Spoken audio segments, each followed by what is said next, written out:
You're so gloomy. We don't need you here. My boss, a woman who didn't know much and didn't care to learn, belittled me.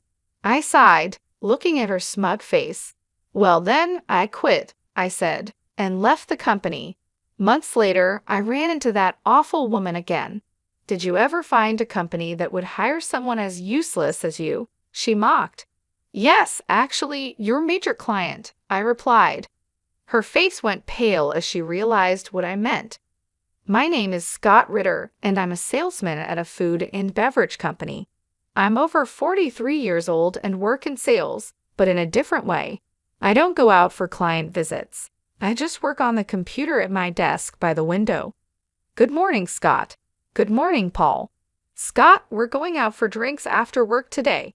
Would you like to join us? Thank you for the invite, but I have other plans. Got it. I didn't talk much with other employees and spent most of my time in front of the computer. Everyone else was younger, which partly explained why I didn't fit in with their conversations. Scott always dresses so neatly right. His clothes are always ironed perfectly, and his shirts are crisp. And he smells good too. It's not perfume, maybe fabric softener. I wonder what brand he uses. I noticed them glancing my way and chatting a few times, but I never asked what they were talking about. I just kept working. Time to clock out already. Good work today. Yes, good work today. Scott always leaves right on time, so we know when it's time to go. In a way, he's like an alarm clock for us. I left work on time every day. Sometimes I had places to go after work, and sometimes I just went straight home. Would you like to join our company? Yes, thank you. I'd love to. I joined this company about 5 years ago. Before that, I worked at a different beverage company, but I was approached to join this one. I never stayed long at one company, moving around in the beverage industry. Scott, how have things been since you started? Fine, no major issues. Everything is going smoothly for now. That's good to hear. We have high hopes for your work. Thank you. It was a company executive who had approached me. He had heard about me and reached out. It seems this company often recruits from outside. Well, Scott, do you have a moment? Sure, I'm available.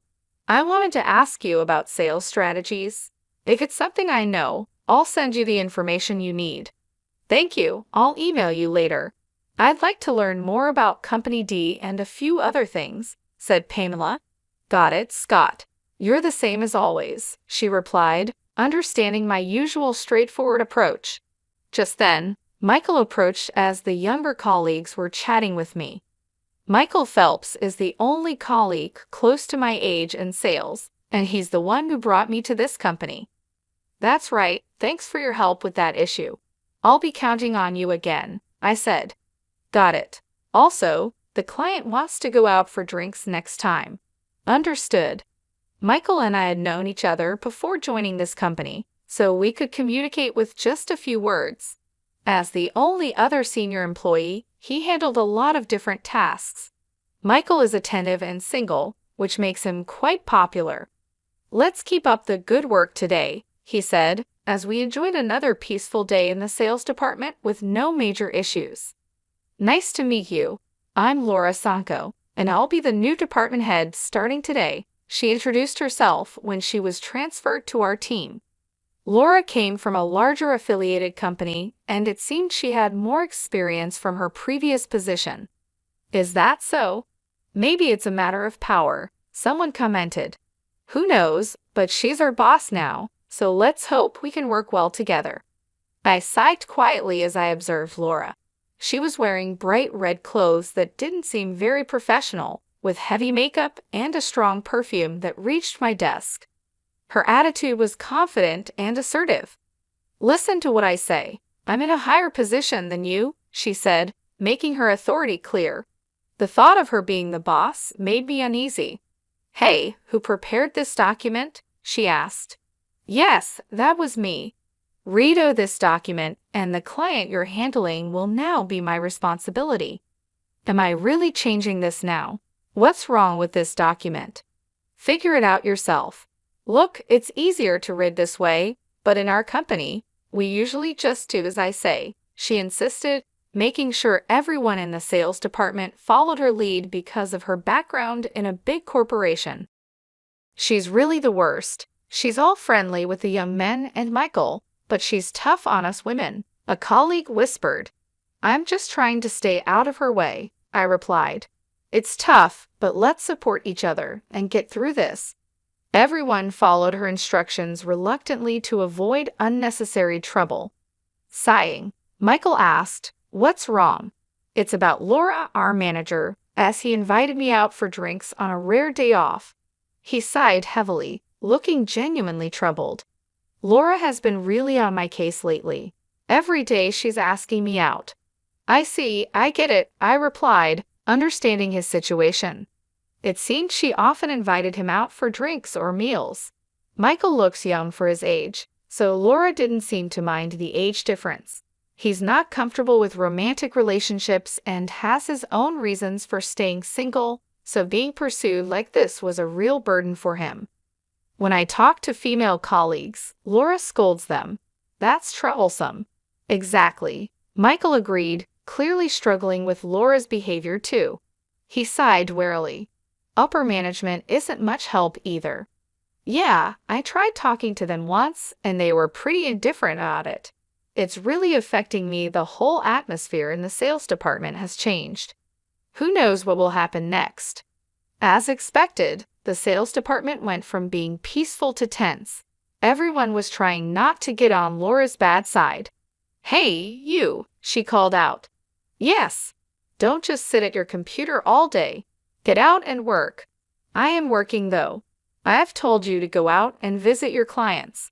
Since I've been here, I haven't seen you leave the office even once. And yet, you're always dressed up." That's when Laura started targeting me. She glanced at my computer, clearly not understanding what I was doing. "You're not doing any work, are you?" "I am doing my job." She thought I was slacking off.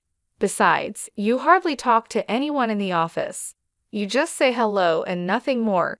"Everyone is busy, so I try not to disturb them," I explained, preferring to communicate through email and chat. That's also how I heard about her rumors and complaints. "Really, you're so gloomy. You're in sales, but you're glued to your computer, not going out for field work, not interacting with other staff. And you're always dressed in mismatched clothes, leaving right on time. Are you taking your job lightly?" Laura seemed to really dislike me, constantly picking on me and making snide remarks.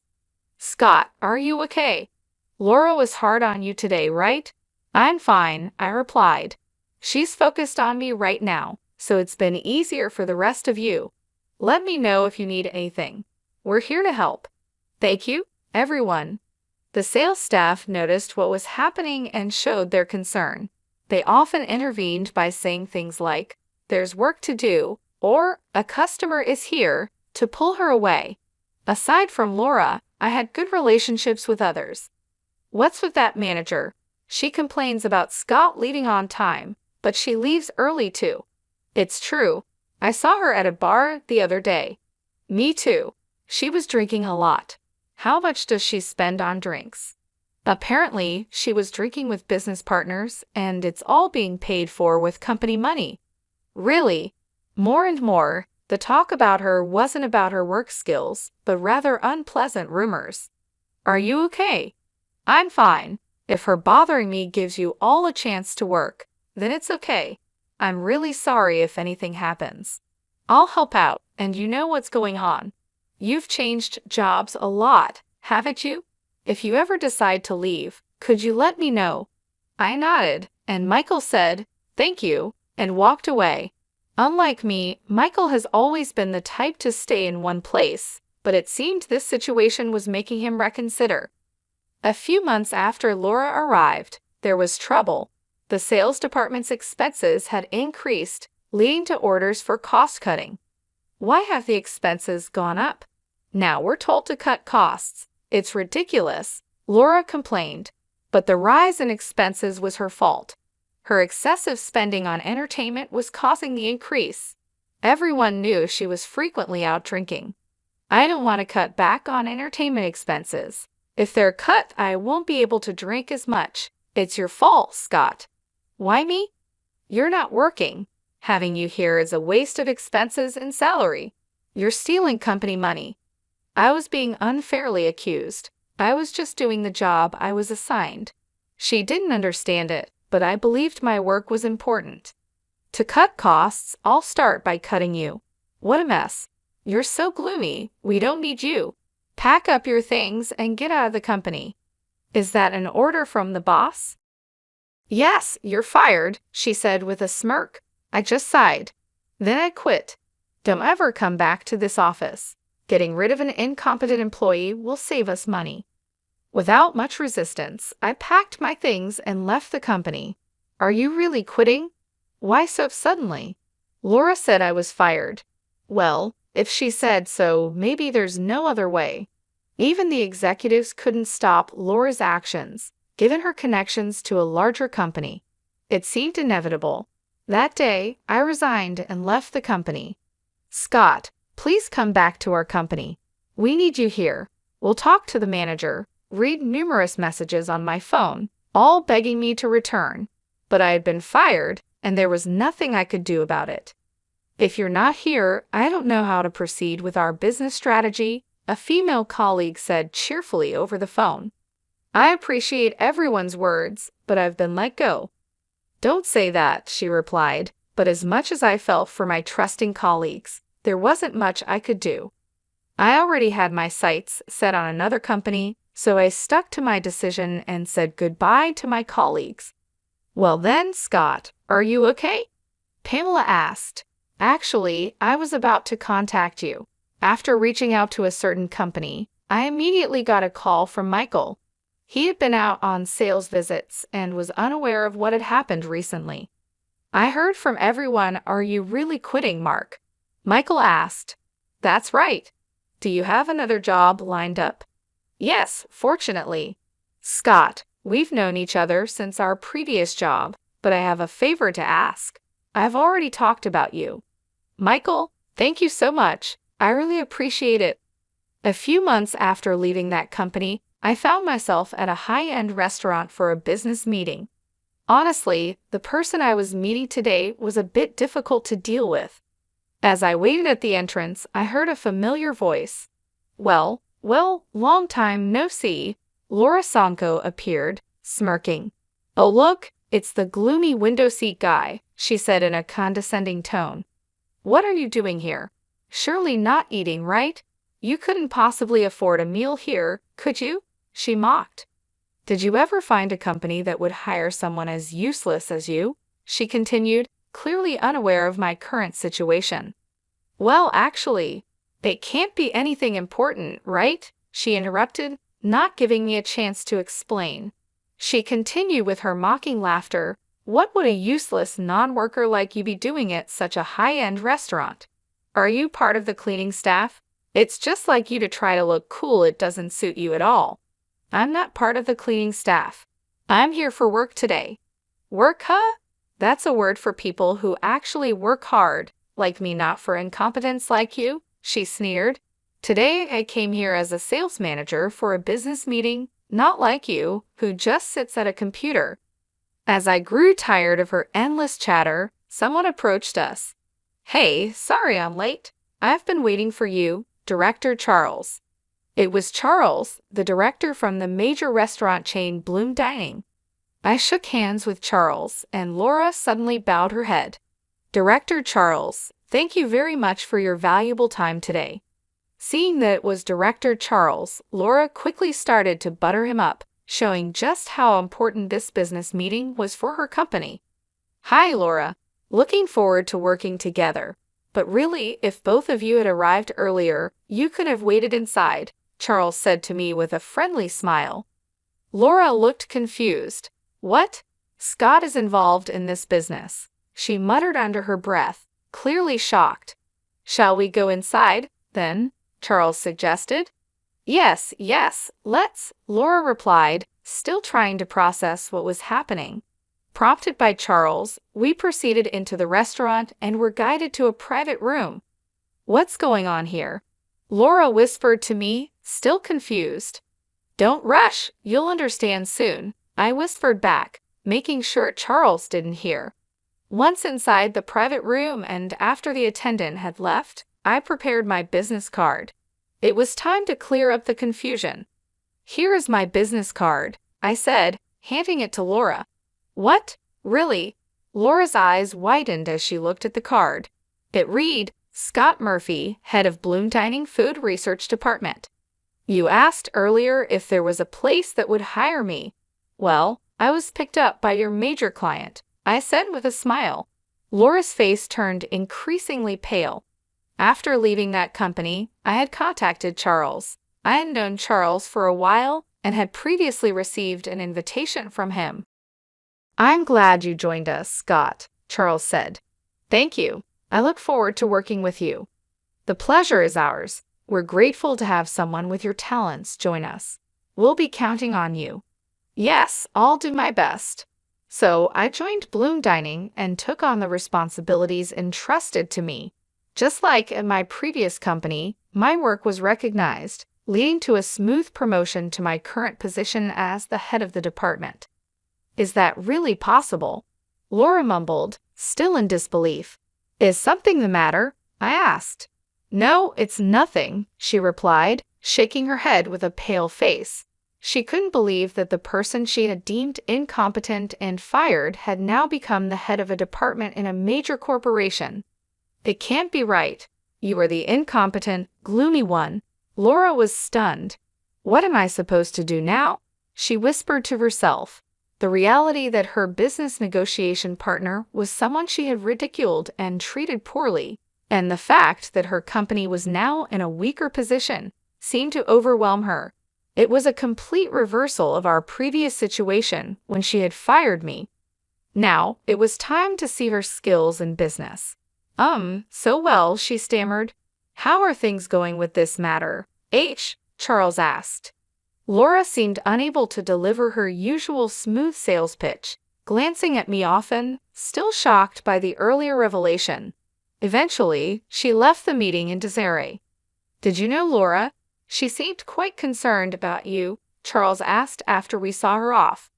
Actually, she's the one who fired me from my previous job, calling me a gloomy incompetent. Really? Charles responded, clearly surprised. I then shared the whole story of my previous job with him. What a rude person she is, Charles said, sounding indignant, as if it were a personal insult. Regarding this deal, I don't want to work with such a disrespectful person in the future. Let's get someone else to handle it. Yes, let's proceed with the negotiations once the representative is changed. All right, I'll make sure to communicate that, I assured him. Charles and I decided to request a change of representative from Laura's company. Given our company's stronger position, it was likely that Laura would face some repercussions. Later on, a former colleague filled me in about what happened with Laura at her company. The executives confronted her, asking, "What do you mean by changing the person in charge as a manager?" It turns out the sales staff who had been putting up with her behavior reported her past actions to the executives, including the incident where she fired me. They told her, "We have refrained from reprimanding you because you're from an affiliated company, but this time we will have to report back to your parent company." The look on Laura's face was ashen. Is that so? Thanks for letting me know. Not at all. I owe you, Scott, my former colleague replied, smiling and relieved at how things had turned out. Sometime later, I got a call from the executives of my former company. "Scott, would you consider coming back to us?" they asked. Apparently, they were rethinking my employment. After I left, the work I did in the sales department was reevaluated, and there was a noticeable decline in the department's performance, prompting an investigation. I had been researching long-term business strategies for clients, staying up to date with recent trends and explaining these in a clear way to the sales team. I also advised on sales strategies, which is why I was always at my computer. Besides that, I was checking the financial status of all our business partners and managing the accounts receivable to make sure they didn't become bad debts. I would meet with representatives from current and potential clients to gather information, often over drinks. I was uncovering hidden needs in other companies and providing feedback to the sales team. That's why I dressed well after work, which made transitioning to major corporations easier. You really did significant work. You're in demand everywhere, aren't you? Not really, but I do get to see various companies because of it. How about this? We can offer you more than double your previous salary. Double my previous salary would be a substantial amount, but I said, I'm sorry, I can't trust a company that tolerated her behavior to such an extent, and I'm happy with my current job. With that, I ignored their plea to reconsider and declined the offer to return. I heard our manager came for negotiations for us. Charles is our director now. Oh, my apologies. Michael was the first to approach me with this news. When I was fired, Michael decided to switch to Bloom Dining and joined the sales team after me. He had been with the previous company for many years, but had enough of dealing with Laura. He thought about moving to another company like I did. My firing was the trigger for him to join Bloom Dining. Interestingly, Charles, after hearing from me, was ready to hire Michael on the spot, but the dedicated Michael went through a formal interview to join our team. Originally a talented salesman, Michael now excels at Bloom Dining too. Scott, please listen. Calm down, Helen, I said. Helen, a female employee from my former department who cried when she learned I had left, still seemed to admire me. I've been assigned the research tasks you used to handle. Can you teach me? Really? Taking over the tasks from a company I left is. Please, I really want to improve our sales. Despite my hesitation, I was moved by Helen's eagerness and decided to teach her. So this is how it works. Yes, that's how it works. Our relationship resembled that of a teacher and student due to the age difference. We're really like teacher and student. Yes, it would be something like this if I had a student. Thank you, Professor. Teach me too, Professor. Please don't call me that, Brian. When we met occasionally for lessons, another former colleague, Brian, wanted to join, eager to learn my sales techniques. I thought, with these two, that company will be okay. I was relieved to see them positively trying to learn, just like before. They could form a great team, much like Michael and I did in the past. As for Laura, she ended up returning to her original company as a regular employee. However, her lavish lifestyle and love for drinking couldn't be supported by her regular salary, so she secretly started working at nightclubs. But moonlighting was against her company's rules, and once they found out, she was fired. Now, Laura is struggling to attract clients because of her haughty attitude, and she isn't earning much. It's a sort of poetic justice, a case of cause and effect. I saw her looking rough in downtown recently. She caused a lot of trouble for others, so now it's her turn to face difficulties. Laura, who once fired me, now faces her own set of hardships. She wouldn't have thought this would happen back then. She even contacted me using the business card I gave her.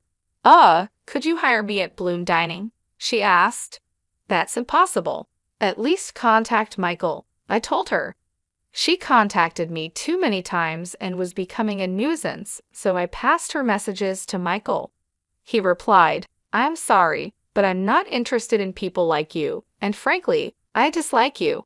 Please don't contact me or my colleagues in the future. To be honest, I don't want to hear from you again. Michael clearly refused her, and after she kept trying to reach out to him, Michael contacted his lawyer. She was then placed under a restraining order and could no longer approach him. Being popular can be troublesome, but I never wanted this kind of attention. Michael and I had worked together at one of the companies during my job-hopping days. He had been engaged, but after his fiancée died in a car accident, he remained single. Since then, he understood the nature of my work and began relying on me. Now, he's thriving as a skilled senior in sales. Meanwhile, I'm grateful to be using my skills at Bloom Dining, where I conduct research with a more generous budget than before. Thanks to my efforts, Bloom Dining's default rate decreased significantly, and we were able to understand our clients' needs in more detail, leading to increased contract rates. It was definitely the right decision to bring you on board. You've made a significant difference, Charles said. I'm glad to be of service to the company. Everyone praises you. They said contracts became much easier to secure because you identify the needs so precisely. That's good to hear. I just did what I could. I'm really glad I joined this company. Meanwhile, back at my former company, I heard that Helen had taken over my research tasks and was doing a great job. Brian informed me her research skills are second only to yours, Scott. Is that so? She did learn quickly. When I was teaching her, I thought, I can't let her outdo me. Brian chuckled, feeling motivated by the competition. It seems they've become good motivators for each other, and their research efforts have helped stabilize the sales department. Helen is like Scott's student. Her methods are just like yours. And you, Michael, you've been teaching Brian, right? That's true. While I was teaching Helen, Michael also gave advice to Brian whenever he could. Looks like it's time for a generational shift. Maybe, but since we're at different companies, we'll stay rivals for a while longer. Indeed, we can't afford to lose. Flashy jobs are easily noticed from the outside, but the supportive roles behind the scenes are just as important for a company's growth. While some in sales secure contracts, it's the administrative staff who provide crucial support. Cleaners keep the office and common areas tidy, contributing to the overall function. An organization can grow because it has employees fulfilling various roles. It's often unclear who is doing what and how they contribute to the work. However, it's important to approach each role without prejudice and strive to understand the contribution of each member. Leaders, especially, should never forget this.